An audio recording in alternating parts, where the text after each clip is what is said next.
Assalamualaikum warahmatullahi wabarakatuh. Kembali lagi channel gua KBN Japan SE. Assalamualaikum warahmatullahi wabarakatuh. Terima kasih yang sudah mengklik video ini. Semoga video ini bermanfaat. Di video kali ini saya akan membahas, ada yang request ke DM bagaimana suasana kegiatan di asrama JIK, khususnya di Depok. Oke. Ngomongin asrama ya. Jadi ada 3 asrama kan. Untuk kalian yang belum tahu, ada 3 asrama. Asrama Depok pusat, asrama Jogja, sama Surabaya gitu. Nah kalau gue tuh di asrama Depok, dari pelatihan dasar sampai pelatihan lanjutan. Lu di mana? Sama. Di pelatihan dasar sama pra keberangkatan saya di Depok. Kayaknya sih nggak terlalu jauh berbeda tentang kehidupan kegiatan. Jadi kita cerita tentang asrama yang di Depok aja nih, karena kita nggak punya pengalaman asrama di Jogja dan Surabaya gitu. Dan yang gue dengar sih perbedaan antara Jogja, Depok, dan Surabaya itu beda. Depok agak lebih mahal di Depok gitu, karena di Jogja itu lebih murah, Surabaya lebih murah. Iyalah Depok kota cowok. Coba ditampilkan. Jadi gue ini asli Depok, gue tinggal di Depok deh, dan asrama JIK itu kan di Depok juga. Semua di Depok. Jadi gue datang ke asrama JIK itu masih hitam putih waktu awal-awal gue datang.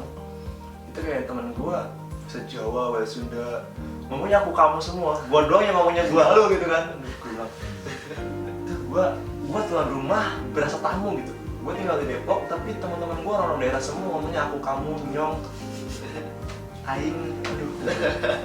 Sit, gue di mana coy gitu kan. Serasa tahu. Gue bilang, ya Allah, temen gue daerah semua. Ya pengalaman baru buat gue, pengalaman bagus banget buat gue. Jadi gue tuh pengen ngomong gue lu tapi takut kasar. Ya udah ngomong aku kamu. Gue ngomong aku kamu, ditawain sama Roni. Jadi Roni ini orang Depok, temen gue juga, satu kelas gitu kan. Bi, lu ngapa jadi ngomong aku kamu dah? Gue mikir juga, gue ngomong aku kamu ke cowok udah kayak homo gitu. Tapi ya itulah Bhinneka Tunggal Ika kali ya. Berbeda-beda tapi tetap satu juga. Kayak gitu. Dan kalian dari beda-beda daerah, kalian datang ke JIK, satu tujuan kalian kan berjuang, belajar, benkyo, dengan harapan pergi ke Jepang. Itu yang pertama, kesan gue ya selama awal-awal pelatihan.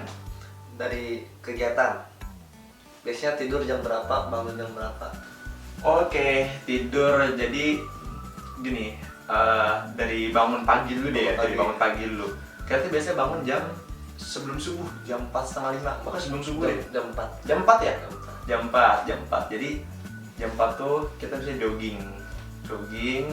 Ada yang masak, ada juga yang nyapu. Tapi nyapu biasanya kan jam 6:30. Iya.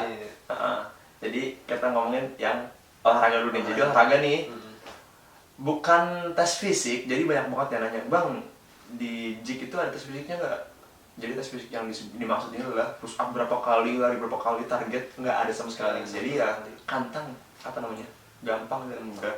Nah paling jogging sekitar 15 menit, balik, push up, sit up, back up, taisho itu yang kalian belum tahu, itu adalah senam itu doang. Nah itu bisa juga yang masak. Untuk bagian yang masak, kalian tuh masak per kelompok.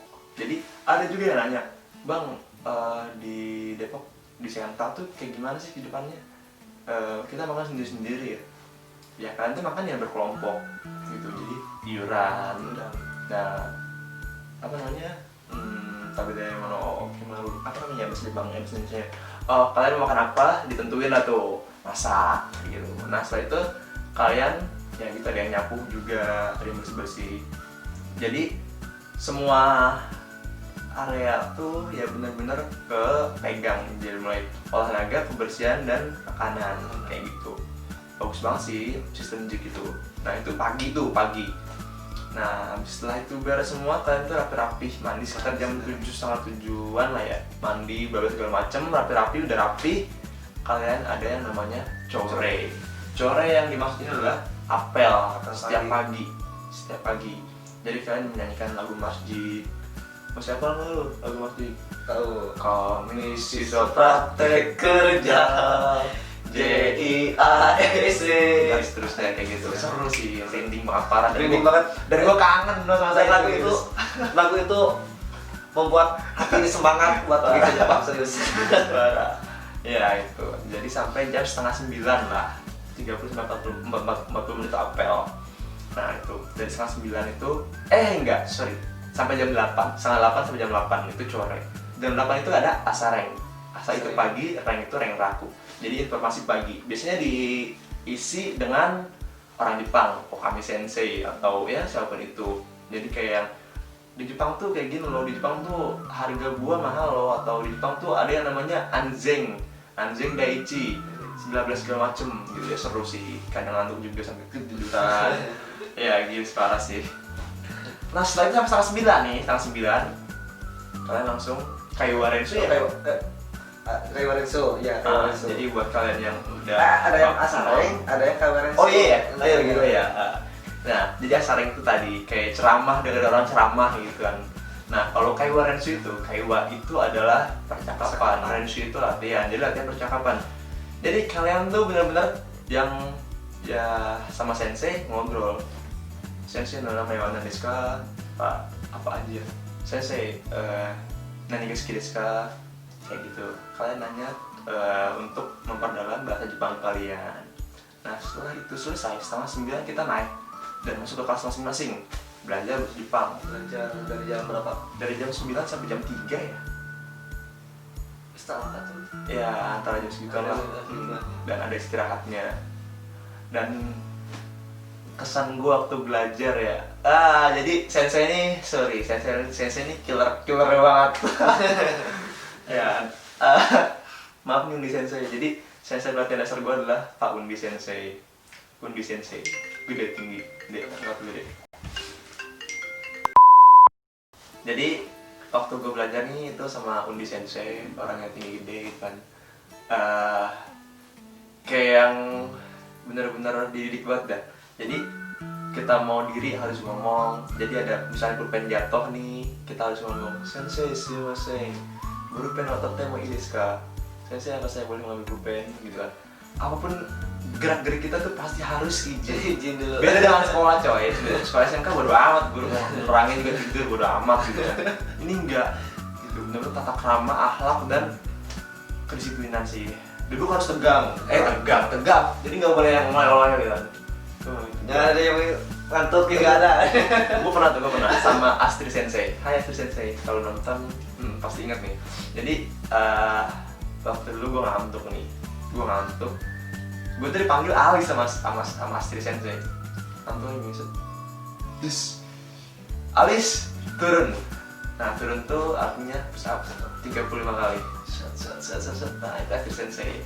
Ada lagi Amanda Sensei. Amanda Sensei ini adalah sensei dari Jogja ke Depok. Nah itu kalau Amanda Sensei lebih killer lagi. Oke, di kelas saya yang ngantuk push up sejumlah tebal buku kalian gitu. Kan ada yang 38, yang apa sih? Sidu 38, ada yang 100, ada yang ulang. Aduh gue udah gue bersyukur banget cuma 38, teman gue yang 58. Gitu sih. Tapi ya bagus juga, dan itu benar-benar pengalaman gue banget kayak yang ternyata ini ya, kita tuh harus benar-benar memperhatikan guru, karena ini benar-benar kualitas yang belajar yang berkualitas kayak gini. Beda dengan gue di SMK kayak yang gue ya udah gitu ngomel kalau kita lagi benar-benar bandel banget baru ngomel, nggak kaku kayak di Depok Center. Depok Center tuh benar-benar kaku banget, tapi itu benar-benar untuk ngebangun karakter kita. Kalau kita nggak kayak gitu kan kita selalu meremehkan guru. Kangen sih masa-masa belajar itu, tapi kalau disuruh lagi gue nggak mau. Deg-degan coy belajar tuh. Nah udah sampai jam 3:30 nih. Nah jam 3:30 itu balik lagi ke rutinitas yang pagi hari. Ada yang olahraga, ada yang masak, ada yang sauci, nyapu kayak gitu. Bener-bener kayak handle semua. Sampai akhirnya jam 4, jam 4:30 tuh bener-bener beres. Untuk mengenai HP Senin sampai Jumat kita gak pegang. Oh gitu ya? Dari saya pelatihan dasar sampai saya sudah Senin sampai Jumat gak bisa dipegang, dan kita bisa ambil pada Jumat sore. Oh gitu. Jadi seminggu sekarang bisa. Oh, kasihan banget kalian tuh. Kalau gue dulu ya setiap hari gue pegang handphone. Nah, setelah itu dari jam 5 sampai jam maghrib ya. Nah, jam 5 tuh makan dan sampai malam tuh. Malam setelah salat maghrib itu bengkyo itu belajar malam. Itu kalau di gue sih belajarnya terserah, lu belajar ya enggak gitu.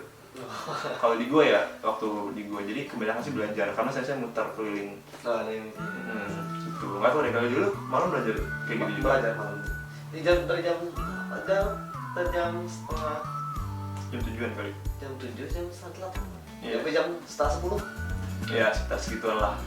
Nah udah kayak gitu baru deh setelah jamnya tiba kita otomatis tuh ngambil futong itu yang kalian belum tahu itu kasur khas Jepang ini kayak gini nih. Dan nanti lu kasih aja gambarnya futongnya gitu. Ya, Nah itu benar-benar surga banget buat kita tuh tidur dan harus benar-benar menyiapkan karena besok kita harus bangun pagi lagi. Iya, ya gitu aja rutinitas selama 2 bulan. Selama 2 bulan, tambah 2 bulan, 4 bulan. 2 bulan capek sih gue bilang, aduh males kalau misalnya boleh jujur males. Asli, tapi ya berasa banget sih sampai kita di Jepang tuh benar-benar oh ternyata ini ya apa yang kita dapetin selama di Senta, di Depok, di Jik itu benar kepake banget coy di Jepang. Coba kalau misalnya gue dulu ngelawan sensei atau benar-benar melakukan gue buruk mungkin di sini gue bisa hidup gitu kan karena emang bener banget kepake di sini. So buat kalian ya kalau kalian lagi proses mau ke Jepang nih baik-baiklah di Depok Senta, jangan ada masalah apa-apa. iya kayak gitu sih. Pesan buat teman-teman nih yang mau pelatihan ke asrama. Oke, banyak banget yang nge-DM gue, bang di apa namanya di asrama kita harus ngapain aja, banyak banget. Dan gue selalu bilang ikutin peraturannya, karena sekecil apapun peraturan yang ada di Depok Senta itu benar-benar harus ditaatin, benar-benar harus banget. Itu Depok di Indonesia tapi peraturannya benar-benar kayak Jepang banget coy, kaku. Lo kena salah dikit, kelar lo. Nama lo bakalan dikenal sama sensei lo dicap. Karena itu benar-benar yang lo harus jadi anak yang penurut. Enggak jadi anak yang baik asal kalian penurut, itu aja. Dan kalian jangan ngebangkang atau jangan ngebantah atau jangan sosok keren, jangan sosok cool, sosok kuat, jangan deh. Sama semua botak. Sama semua botak coy, nggak ada derajat coy, nggak ada derajat sedoa sama botak. Kalian tuh di situ benar-benar suci, bersih. Kalian benar-benar kayak kertas putih di situ kan. Nah itu yang pertama, kalian ikutin peraturannya semua. Terus yang kedua, kesehatan itu penting banget. Jadi ada bagian medis dari JIK itu benar namanya apa ya? Kontrol, cek kesehatan kalian. Kalian kena penyakit yang TBC atau apa, udah kalian nggak berangkat.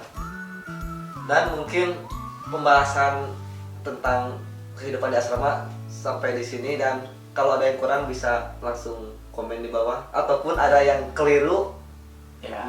mungkin langsung komen di bawah untuk memperbaiki atau kasih masukan kepada saya. Dan video ini sama sekali nggak untuk ngejelek-jelekin pihak manapun, baik itu pihak JIK atau enggak, sama sekali enggak. Karena yang kita bilang tadi, kita tuh sangat terbantu dengan sistem JIK, Masya Allah banget, dan kita tuh benar-benar berasa di sini.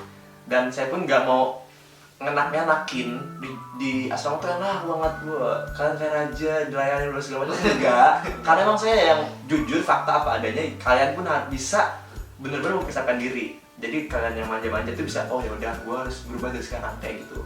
Mudah-mudahan kalian bisa ngambil nilai positif dari video kali ini. Oh ya jangan lupa IG gue follow, IG dan channelnya ya. silakan subscribe. Oke, sekian video dari kami tunggu di Jepang. Assalamualaikum warahmatullahi wabarakatuh.